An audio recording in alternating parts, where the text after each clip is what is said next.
जितने सारे टेस्ट आपने किए, आप सबके टेस्ट रिपोर्ट्स आपने भेजे ही, आपको पता ही है, वो सारे टेस्ट के पीछे का खेल क्या है वो मैं वैसे तो बताऊंगा इन 3 दिन में, लेकिन उसके सबूत अगर आपको चाहिए तो ये किताब हमने लास्ट मंथ रिलीज की थी, हॉस्पिटल ट्रैप। एक एक test, CA-125, CA-19, PET scan, biopsy या KFT, LFT, फाइब्रोस्कैन, ये सारे टेस्ट के हमने यहाँ पे एक एक के एविडेंसेस डाले हैं। ये बुक अगर आपको चाहिए तो bishrup.com/ebook में जाएंगे तो फ्री डाउनलोड कर सकते हैं। मेरी सारी किताबें फ्री डाउनलोड है, उनमें से ज़्यादा ज़रूरी किताबों को फिजिकली आपको देंगे भी इन 3 दिन में, राइट, ले जाने के लिए। That is part the program, है ना। तो कंक्लूजन यहाँ पे है, पहले जो मेरा पहले 10 मिनट का कंक्लूजन ये है कि अपने रिपोर्ट के आधार पे अपने आप को बीमार या हेल्दी घोषित ना करें, क्योंकि ये रिपोर्ट इस तरह से बनाई जाती है कि वो एक ट्रैप है, उसमें जाके फंसना ही होता है, राइट। और इसके जो एविडेंसेस हैं मैं शाम को डिस्कस करूंगा एक एक करके, लेकिन ये लिखित में भी है और ये किताब का मैंने लिंक आपको बता ही दिया है, जाके आप वो किताब डाउनलोड करके देख सकते हैं। और देखने के बाद उसमें अगर कोई चीज़ आपको गलत लगे तो उससे सवाल भी पूछ सकते हैं, या जिसने आपको पेट स्कैन करने बोला है, जिसने आपको KFT रिपोर्ट या DTPA स्कैन करने बोला है, उनको भी ये दिखा सकते हैं कि भाई ये DTPA का तो मतलब ये है, DTPA का मतलब ये है कि एक हेल्दी इंसान अगर DTPA स्कैन कराता है 100 लोग तो 7% लोग किडनी पेशेंट बन जाते हैं स्कैन से। DTPA स्कैन क्यों कर रहे हैं? किडनी की कंडीशन पता करने, बट DTPA स्कैन करेगा क्या? किडनी पेशेंट रियली बता कर देगा। Same is true for mammogram. जो मैं बोल रहा हूँ इसके एविडेंस यहाँ पे ये लाइव हो रहा है, याद रखिए। मैं इसको रिपीट इसलिए कर रहा हूँ ताकि आपको ये न लगे मैं कुछ भी बोल रहा हूँ। कुछ भी नहीं बोल सकते इसमें, खासतौर पर जब ये पब्लिक हो रहा है, राइट। तो हमारे हॉस्पिटल में भी DTPA स्कैन है, राइट। कई बार हमारे जो नए डॉक्टर आते हैं वो रिकमेंड कर देते हैं, तो हम इसीलिए डायरेक्ट मैं पेशेंट से बात करता हूँ, बोलता हूँ कि किसी भी हालत में कोई डॉक्टर बोले, यहाँ का डॉक्टर बोले DTPA स्कैन मत कराना। और क्यों नहीं कराएं, एविडेंस यहाँ देख लो, शाम को मैं डिटेल में बताऊंगा ही, राइट। DTPA स्कैन अगर कोई किडनी पेशेंट कराएगा तो उसका किडनी फर्दर डैमेज हो जाएगी by about on average 50% more, जहाँ था उससे और ज़्यादा damage, because through DTPA scan you are putting a radioactive material inside. और रेडियोएक्टिव मटेरियल क्या कर सकती है तो क्लास 8वीं में आपने पढ़ा है, नहीं तो दोबारा पढ़ लीजिए, है ना।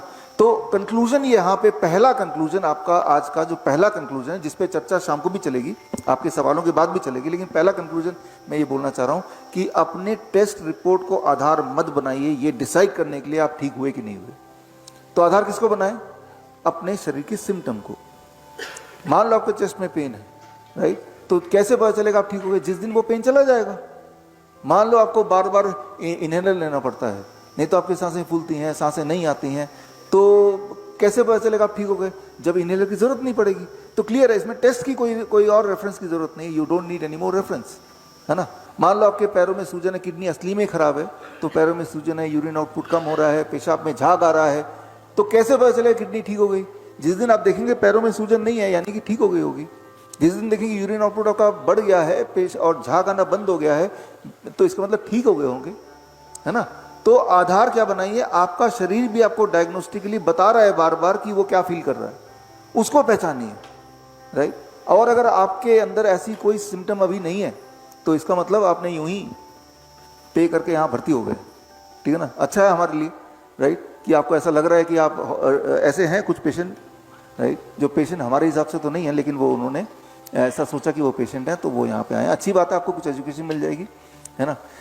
यहाँ पर भी हम आपको 5 दवाइयाँ देंगे, 3 मुख्य दवाइयाँ देंगे और 2 इमरजेंसी दवाइयाँ देंगे, और जिससे आप ठीक होंगे। 5 दवाइयाँ यहाँ से आपको लेके जानी। दवाइयाँ हमने कल से देना शुरू कर दिया। वो 5 दवाइयाँ क्या क्या है वो मैं आपको बताने जा रहा हूँ, राइट। दवाइयों से पीछे छुड़ाने के लिए, बीमारी से पीछे छुड़ाने के लिए भी आपको 3 मुख्य दवाइयाँ सभी को लेनी है और 2 इमरजेंसी दवाई। इमरजेंसी मतलब जो ज़्यादा बीमार है, कोई ऐसा पेशेंट है जिनको भयंकर पेन है, कैंसर के पेशेंट हैं, कोई ऐसा पेशेंट है जिनको बॉडी में भयंकर स्वेलिंग है, यूरिन आउटपुट ही नहीं है या बहुत कम है, तो उनको हम इमरजेंसी दवाई। कोई ऐसा पेशेंट है जिनको बहुत ज़्यादा फीवर है, फीवरिश है, बहुत कमज़ोर है, उनको हम इमरजेंसी दवाई देते हैं, उनके बारे में बात करेंगे। तो जो जो हम आपको देंगे या दे रहे हैं वो क्या है, उसके पीछे का साइंस क्या है, वो भी मैं आपको अभी बताने लगा हूँ, राइट। तो अगले 72 आवर में जो दवाइयाँ आपको मिलेंगी उनमें सबसे महत्वपूर्ण दवाई, सबसे महत्वपूर्ण है इसलिए सबसे पहले बता रहा हूँ, सबसे पावरफुल दवाई जो हर हाल में सभी को लेना ही लेना है, right, that is time as medicine. ये एक दवाई है जो हमेशा काम करती है, और मैं अपने 100% पेशेंट को बोलता हूँ कि भाई कुछ नहीं करो, ये तो कर ही लो, और ये जब करेंगे तो इसी से रिजल्ट मिल जाना है। धीरे धीरे बीपी नीचे आएगा, धीरे धीरे शुगर नीचे आएगा, धीरे धीरे बॉडी की स्वेलिंग चली जाएगी, धीरे धीरे वीकनेस चला जाएगा, ब्रेथलेसनेस धीरे धीरे कम होने लगेगा, पेन धीरे धीरे कम होने लगेगा, नींद बढ़िया होने लगेगी, कॉन्स्टिपेशन छूटने लगेगा। जो मुख्य मुख्य बीमारियों के सिम्टम होते हैं, time as medicine, right. Time as medicine क्या है, इसे समझने की जरूरत है थोड़ा। अब देखिए, इसके लिए आपको ना बॉडी का सर्केडियन क्लॉक समझना पड़ेगा। बॉडी का सर्केडियन क्लॉक क्या होता है, इसके लिए जो घड़ी क्लॉक क्या होता है ये तो हमें पता ही है, घड़ी को समझिए, सर्केडियन क्लॉक भी आपको समझ आ जाएगा। अब ये घड़ी आपके सामने आप देख रहे हैं, हमने इसमें थोड़ा बदलाव ये किया कि घड़ी के पीछे जो गियर होते हैं जिससे आगे के 3 कांटे चलते हैं, उसको हमने बस आगे लगा दिया। That is the only change I did, ताकि मैं आपको एक्सप्लेन कर पाऊँ। अब ये गियर जो है, जो बड़े वाले वो धीरे घूम रहे हैं, छोटे वाले ज़्यादा तेज घूम रहे हैं, एक पर्टिकुलर स्पीड से घूम रहे हैं, जिससे मिनट का और आवर का जो कांटा है वो अकॉर्डिंगली वो मूव कर रहा है, ये तो आपको पता ही है। अब इसमें से इतने सारे गियर में से कोई एक गियर को अगर मैं छेड़ता हूँ, लीवर वाले को छेड़ दिया, मतलब कम कर दिया, तो क्या बाकी में फर्क पड़ेगा? सब में फर्क पड़ेगा ना। किसी एक को भी अगर मैं छेड़ूंगा तो ओवरऑल सभी को कम ज़्यादा कुछ ना कुछ फर्क पड़ेगा, ओवरऑल जो टाइमिंग है वो गड़बड़ हो जाएगी। क्यों? क्योंकि ये सारे आपस में एक दूसरे का कनेक्टेड हैं, they all are connected with each other, right. तो इट डज नॉट मैटर कि भाई कौन सा वाला छेड़ रहा हूँ, बड़ा वाला छेड़ रहा हूँ, छोटा वाला छेड़ रहा हूँ, कितना मैटर ये करता है, कोई एक छेड़ेंगे तो everything will get disturbed. So that is how ये सारे इंटरलिंक्ड हैं, राइट। ठीक उसी तरह से हमारे बॉडी के सारे ऑर्गन्स हैं, हार्ट है, पेनक्रियाज है, किडनी है, इंटेस्टाइन है, लिवर है, they all are connected with each other, right. एक भी अगर छेड़ेंगे तो बाकी भी हिलेगा ही हिलेगा, ओवरऑल आप बीमार पड़ जाएंगे। That is how it is called circadian clock of the body. इसे कहते हैं circadian clock of the body. नाम याद मत रखिए, बॉडी क्लॉक बोल दीजिए, राइट। क्या करना है बस उतना याद रखना है, और वो यहाँ पे कर ही रहे हैं। इसको आसान शब्दों में ऐसे समझिए कि यहाँ पे ऑर्केस्ट्रा की पार्टी है, म्यूजिशियंस हैं, गिटार वाला है, बाजा वाला है, तबला वाला है, हारमोनियम वाला है, सारे लोग यहाँ पे हैं, बजा रहे हैं। अब जो आपको सुनाई दे रहा है वो that is called music, right. लेकिन उनमें से जो बांसुरी वाला है उसको कोई छेड़ तंग कर देता है, डिस्टर्ब कर देता है, भाई साहब कार की चाबी देना, गलत जगह पार्किंग की है, वो डिस्टर्ब हो गया, कार की चाबी निकालने लगा। तो एक को डिस्टर्ब करने से बाकी भी थोड़ी बहुत हलचल होगी, बाकी भी डिस्टर्ब हो जाएंगे, लेकिन तब भी वो बजा रहे हैं। अब क्या होगा, उनके बीच का जो कोऑर्डिनेशन है, सिंक्रोनी है, हार्मनी, वो लॉस्ट हो जाएगा, इवन इफ वो बजा रहे हैं।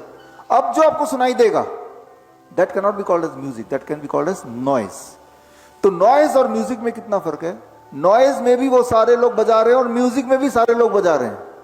जब आपस का कोऑर्डिनेशन नहीं है, दैट इज कॉल्ड नॉइज। जब दोनों सारे ऑर्गन्स का, सारे इंस्ट्रूमेंट का आपस में कोऑर्डिनेशन है, दैट इज कॉल्ड म्यूजिक। ठीक इसी तरह से आपके जो सारे बॉडी के ऑर्गन्स हैं, जब आपस का उसका सर्केडियन क्लॉक एक दूसरे से इन हार्मनी होगा, आपकी जिंदगी म्यूजिक हो जाएगी, और वो हार्मनी इज लॉस्ट तो आपकी जिंदगी नॉइज यानी कि डिजीज्ड हो जाएगी। It is called circadian clock of the body, 2017 Nobel prize winning science.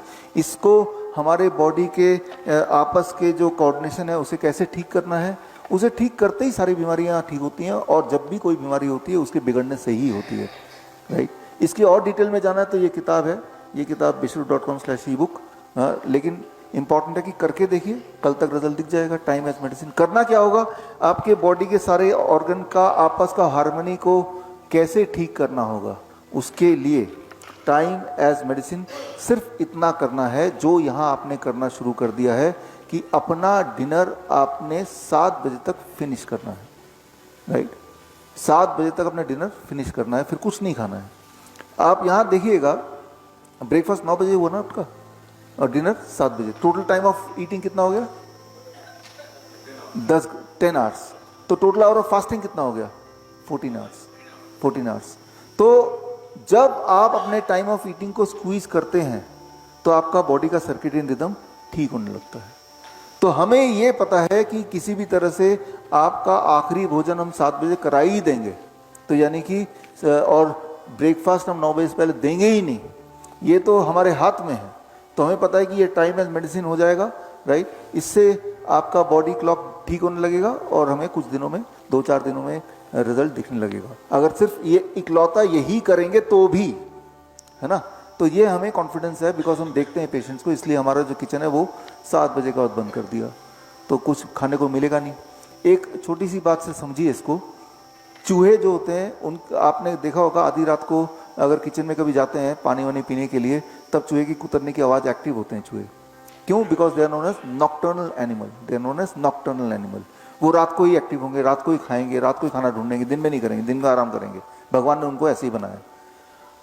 अब ये सारा जो कॉन्सेप्ट मैं बता रहा हूँ ये कहाँ से आया?